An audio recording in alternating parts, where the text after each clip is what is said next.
He says, the more rigid an individual is about those roles, the less likely they are to find rewarding relationships. Hey, I'm Christina Joy. Welcome to my channel. So this is my series featuring my vintage magazine collection. So I have a magazine collection that I just got from my grandmother not too long ago, and my grandma's 91. She's doing fine. And so she had a collection of vintage Ebony and Essence and Jets and Life and Look and a few other random magazines that she just collected over her lifetime. So yeah, this issue right here is from September 1987, and I thought it was appropriate because the Michael Jackson movie just came out.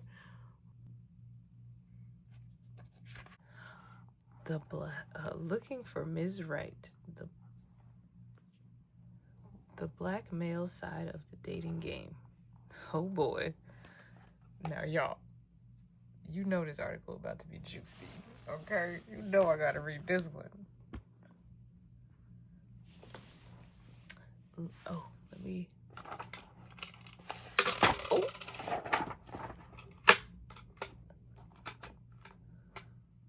Okay.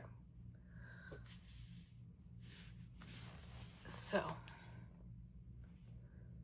the black male side of the dating game. Contrary to popular belief and the statistics, it's not easy being a single black man in the 80s.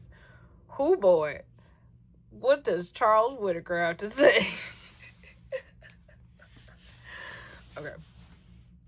Leonard Wilcox is supposed to be a deliriously happy man.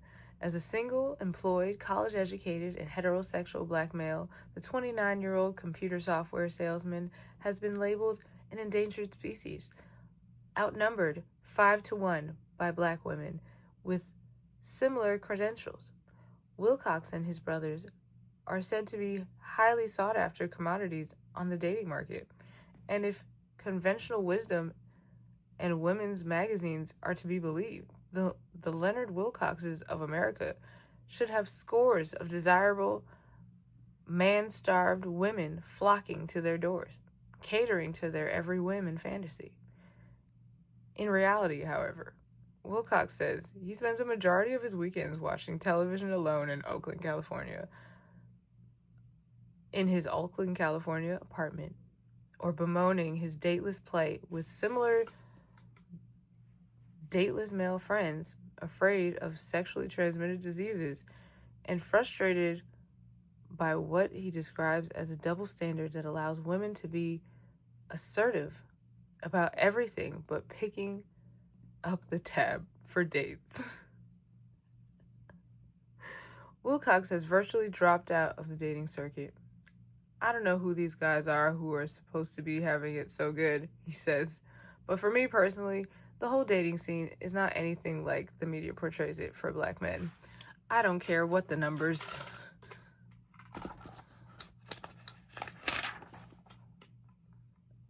I don't care what the numbers are.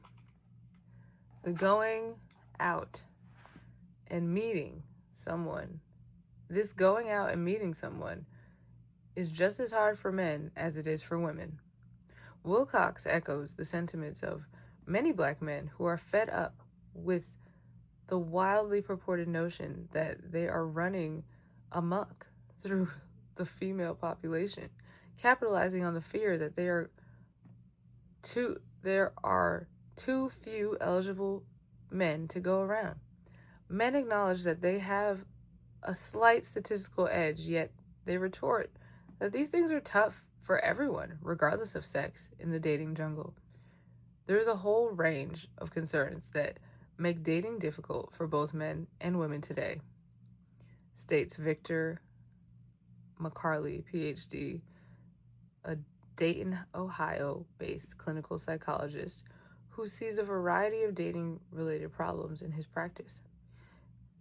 There have always been difficult times in dating, a certain awkwardness in the roles that males and females play. He says, as time has changed, however, as time has changed how these roles are played out, dating becomes even more difficult. From the perspective of many black men, the greatest difficulty in finding a compatible partner is confronting what many believe to be the unrealistic expectations of modern women. The trouble today is not that there are not enough black men to go around, says Mark Nicholas, 33, a loan officer with a New York bank, but that there are not enough supermen to go around. It is not enough to be a good guy with a job. You gotta be a BMW driving executive with an Italian wardrobe who spends his free time dreaming up romantic weekends. Many men, in fact, feel that it is they, not women, who are being exploited on today's dating scene. Specifically, men complain that they are victims of a double standard that allows women to cling to archaic guidelines for chivalrous behavior in dating while demanding equality in every other aspect of their lives. Women pick and choose when to be modern and when to be traditional at their convenience, says Anthony Swagan, 27, a Chicago attorney. When there are rights on the line, equal pay, or particularly traditionally male job, then they're all modern women demanding their rights. But when it comes to pay the check or open their door, then everyone turns into a traditional old-fashioned girl, adds Vincent Henley, 35, an accountant executive for a Boston public relations firm. I've had women who make, I would imagine, as much money as I do, call me up and ask me out for dinner. Then at the end of the evening when the bill comes, they look at me like, well, aren't you going to get this? What rankles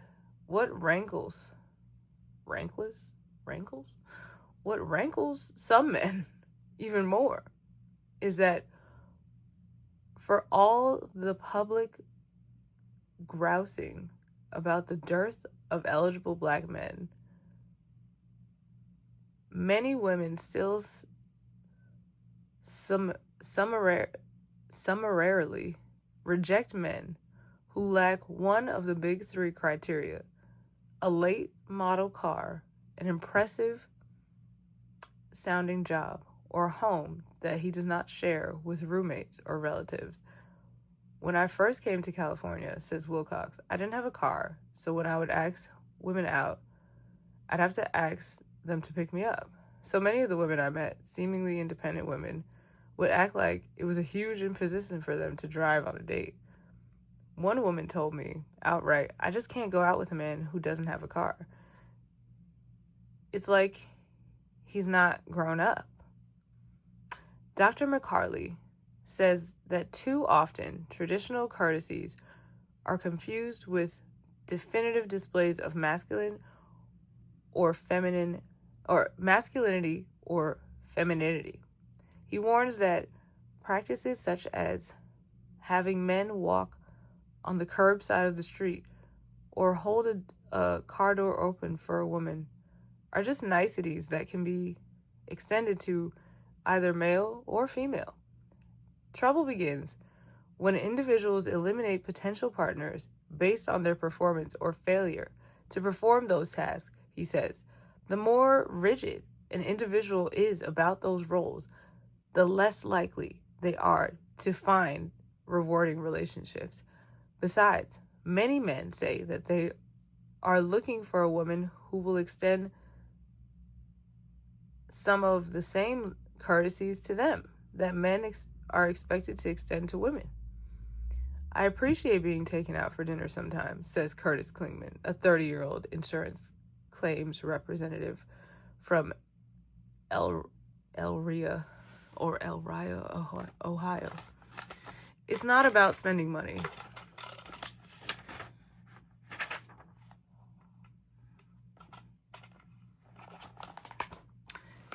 It's about doing something.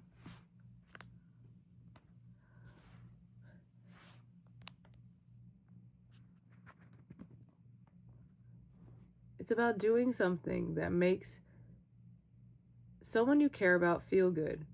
I know that if a woman sends me flowers or buys me a nice card, it makes me feel special. I think most men like those things, but don't admit it. Adding to the confusion in modern male-female relations are what many feel are the awesome societal pressures impacting upon black men. Double-digit unemployment, staggering dropout rates, and disproportionately large representation in the nation's penal institutions are factors that not only have decreased the pool of eligible bachelors, but have many black men, even professionals, concerned about their tenuous grasp on success. The fact is that there is just a lot of pressure being a black man in the 1980s, says Klingman. You get pressure from your family to beat the odds and become successful. There's pressure at work not only to do your job, but to handle the racial barriers you have to deal with in corporate America or whatever your work is. And there's pressure we put on ourselves to get ahead and stay ahead. As a result of these outstanding influences, many men say that they seek a woman with whom they can relax. What they often find, however, is a dating climate in which they are required to be nearly as on as they are in their professional environments. I think it's perceived as a man's job in a relationship to be witty and charming and persuasive and entertaining, says Swagen. Whereas women are just supposed to be attractive enough to make us want to be witty and charming and persuasive and entertaining. Carrying that much weight in a relationship often is exhausting. It's so exhausting that many men say they withdraw from the dating scene periodically just to recuperate. They say much of that pressure could be relieved if women took more initiative in planning a couple social itinerary. Sometimes I feel like if I don't have a suggestion for something to do, I've let my date down, says Gary Wilkerson, 24, a copywriter for a Boston area advertising firm.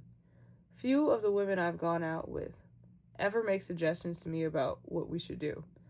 Many men also worry that women put too much stock in where the relationship is leading. After age 25, it seems as though all relationships that last more than 3 dates have to be headed toward marriage, Henley says. You can't just have caring feelings for one another. It has to be, okay, where are we going with this? For most men, that's a very disturbing question. When pressed on this question, some men are dishonest about their feelings. Men fall into the trap of saying, I love you, versus being honest with themselves, with the relationship, and saying, I care for you, or I like you, says Dr. McCarley. But so often, females imply, directly or indirectly, that that's what they want to hear. That makes males feel they have to express those feelings or the relationship will be jeopardized. To avoid many of the pitfalls of the dating game, some men only date women who are introduced to them by mutual friends. They collect full reports on the potential partners, including, when possible, sexual history to determine if the liaison is worth the effort. In today's disease-plagued society, you can't be too careful. Some say, with all things you have to worry about, including AIDS, it just isn't worth it be out there scoping for women, says Wilcox, who for the past 2 years has only dated women he meets through friends and relatives. It's a lot easier and safer to meet people through other people you trust, and it saves you the hassle of trying to meet people in bars and clubs. Wow. That is probably the most balanced article I've read from a black man upon this subject ever. I think there's validity to this argument. But I think I think it's interesting how, they are essentially talking about the weight of patriarchy and patriarchal gender roles, and how they are expected to fulfill these roles when dating black women, but that they are frustrated with the fact that for every other issue, black women seem to be very much so like, oh, I want to fight against this. I want equality. I want equity. Treat me as your equal. But in this respect, that's not the case. And I mean, this is still an argument today. It's still true today that a lot of times, so many women don't recognize their own participation in patriarchy, but they identify as feminists, right? Like, so it's a very nuanced phenomenon, right? Because everyone just wants to be treated well, period, at the end of the day. Like, everyone, men, women, theys, thems, everyone wants to be treated well. But the weight that patriarchy places on men in courtship is unfair. Now, I would argue today that this is,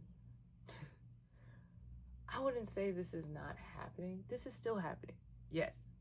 And on the other side of that, there are a lot of women that give a lot to men that are not necessarily meeting the standards of patriarchy, but have the ideals of a patriarchal man. And that's how we end up with femicide. And over the last couple months, femicide has ticked up. And it's not to say that this has been a problem for a long time, but the phenomenon always remains rooted in gender roles, in men believing the myth of patriarchy, and that they don't feel like they are able to express themselves in the ways that are healthy. And even if they want to express themselves, there are some women that don't make it safe for them to express themselves.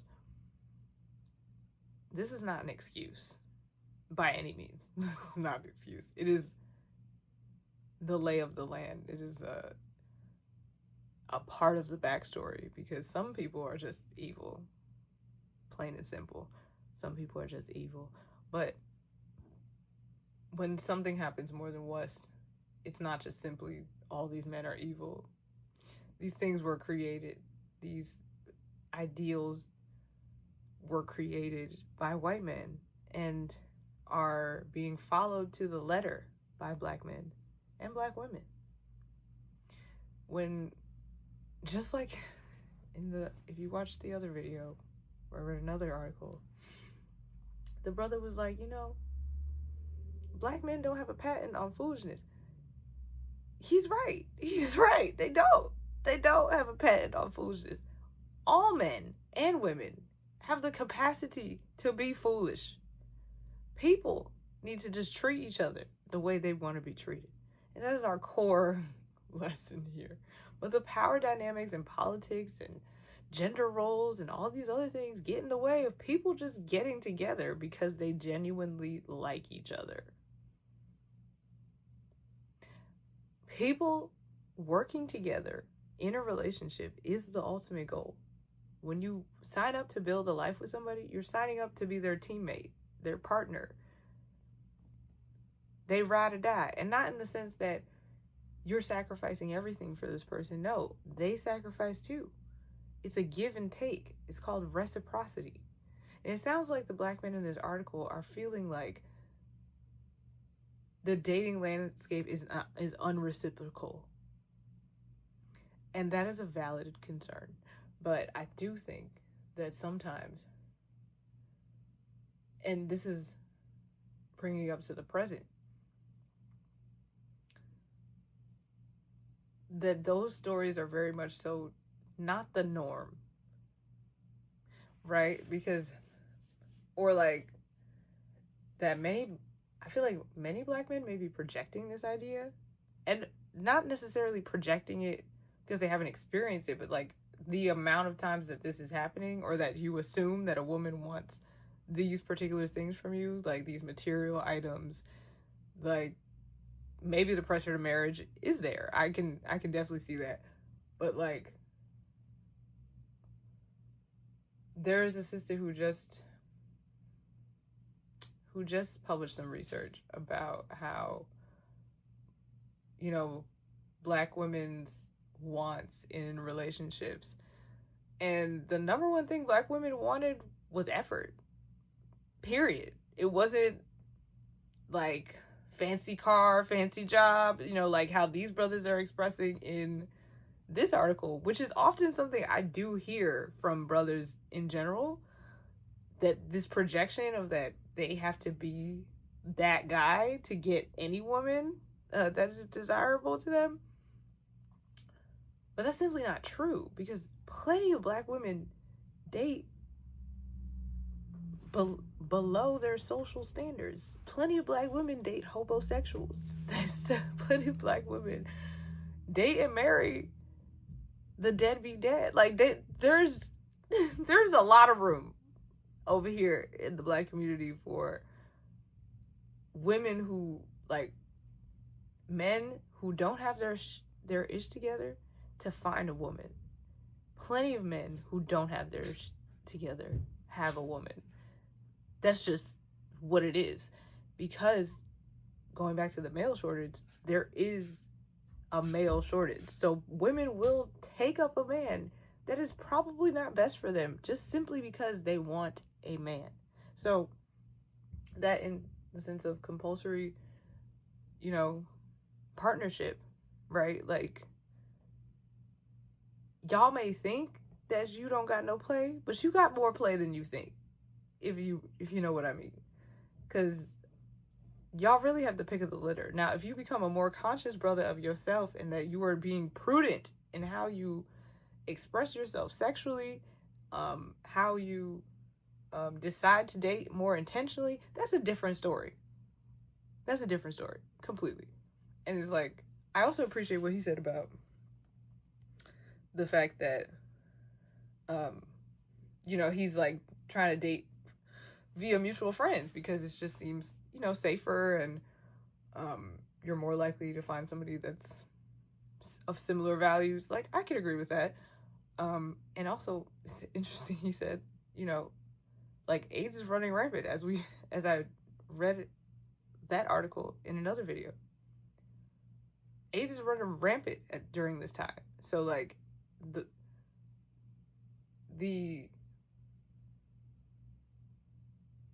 caution around dating is much higher. And I would argue that this same caution is being used today, especially now that you see all these statistics talking about how,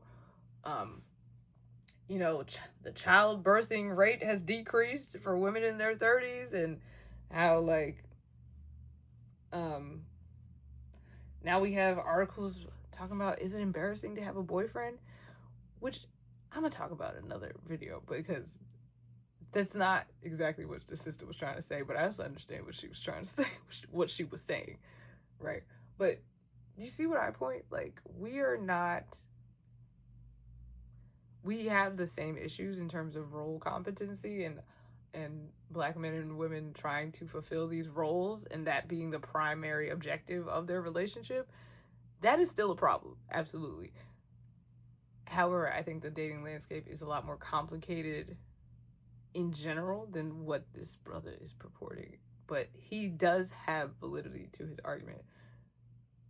But I would argue that he should be more intentional about dating anyway. Right? Like, but I guess, you know, to his point, he's saying like, oh, I should be having droves of women flocking to me based off of what these articles are saying, that I am an ideal match. But also look at where he lives. He's from Oakland, California. There's a black community out in Oakland. Absolutely. But the, you know, overall black population in California is not so large. So it's not as easy for him to probably find a partner back then. I don't know, you know, whatever. But you know, maybe if he moved to the DMV, he might have more luck, because these brothers be out here, they be playing because they have all the options. They have all the options. So it is true, but you know, two things can be true at once, and that's what I have to say about that.